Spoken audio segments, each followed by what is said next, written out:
After hours of persistent pursuit and persecution, the little prince was at last deserted by the rabble and left to himself.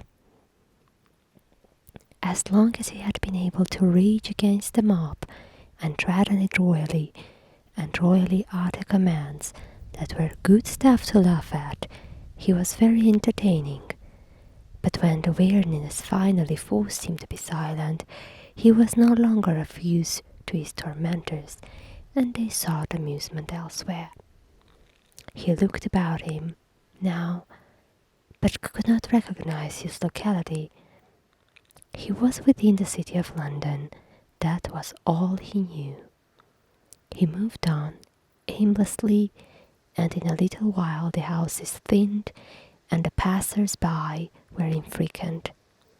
He bathed his bleeding feet in the brook which flowed then where Farrington Street now is, rested a few moments, then passed on, and presently came upon a great space with only a few scattered houses in it, and a prodigious church. He recognized this church. Scaffoldings were about everywhere, and swarms of workmen, for it was undergoing elaborate repairs. The prince took heart at once. He felt that his troubles were at an end now.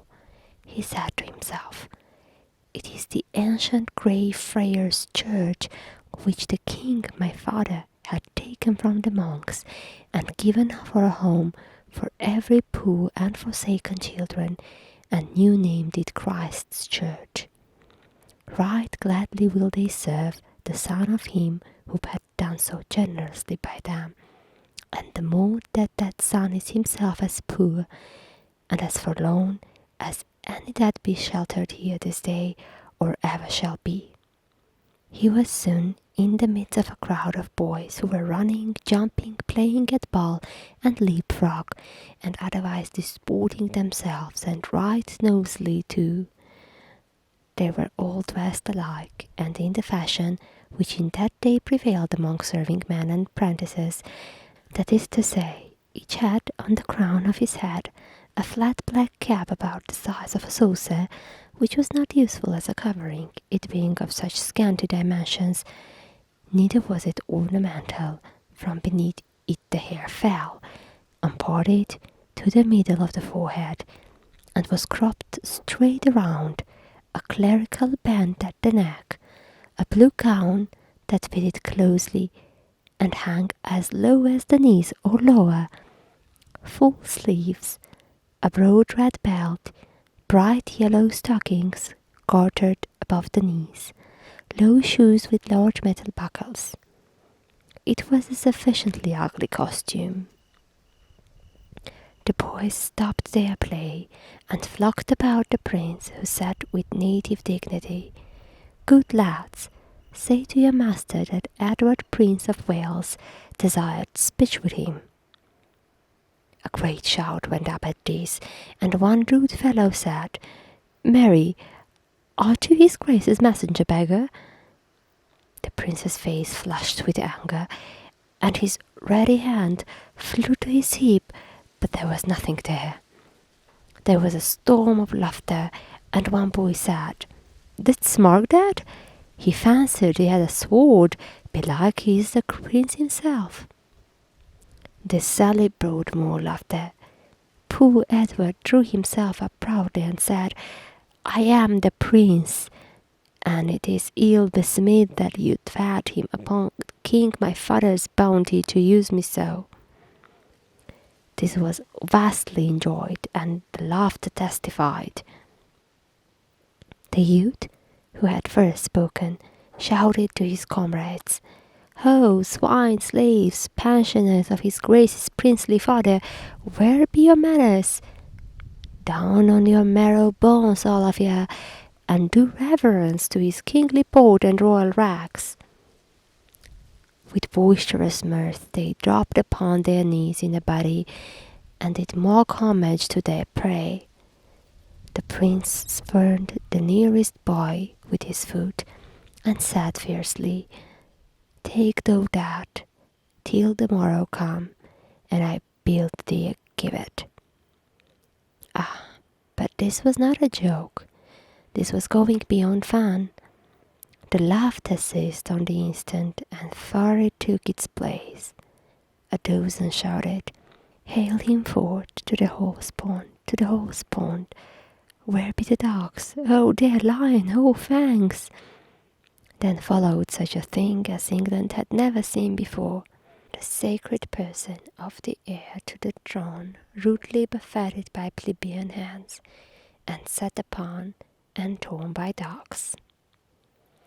As night drew too close that day, the prince found himself far down in the close-built portion of the city. His body was bruised, his hands were bleeding, and his rags were all besmirched with mud. He wandered on, and grew more and more bewildered, and so tired and faint he could hardly drag one foot after the other. He had ceased to ask questions of anyone since they brought him only insult instead of information. He kept muttering to himself, "Awful court, that is the name. If I can but find it before my strength is wholly spent and I drop, then I am saved, for his people will take me to the palace and prove that I am none of theirs, but the true prince, and I shall have my own again." And now and then his mind reverted to his treatment by those rude Christ's hospital boys, and he said, "When I am king they shall not have bread and shelter only, but also teaching out of books, for a full belly is little worth, where the mind is starved and the heart." I will keep this diligently in my remembrance, that this day's lesson be not lost upon me, and my people suffer thereby. For learning softened heart, and breathed gentleness and charity. The lights began to twinkle, it came on to rain, the wind rose, and a raw and gusty night set in. The houseless prince, the homeless heir to the throne of England, still moved on, drifting deeper into the maze of squalid alleys, where the swarming hives of poverty and misery were massed together. Suddenly, a great drunken ruffian cleared him and said, "Out of this time of night again, and hast not brought a farthing home, I warrant me. If it be so, and I do not break all the bones in thy lean body, then I am not John Cunty, but some other."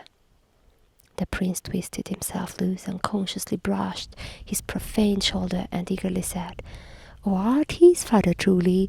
Sweet heaven, grant it be so, then wilt to fetch him away and restore me." "His father? I know not what thou meanest.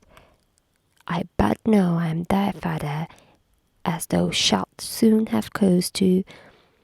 Oh, jest not, palter, delay not, I am wounded, I can bear no more. Take me to the king my father, and he will make thee reach beyond thy wildest dreams. Believe me, man, believe me. I speak no lie, but only the truth. Put forth thy hand and save me. I am indeed the Prince of Wales." The man stared down, stupefied, upon the lad, then shook his head and muttered, "Gone stark mad as any Tom of Bedlam," then collared him once more, and said with a coarse laugh and an oath, "But mad or no mad, I and thy Gamma Canty will soon find where the soft places in thy bones lie, or I am not true man." With this he dragged the frantic and struggling prince away, and disappeared up a front court, followed by a delighted and noisy swarm of human vermin.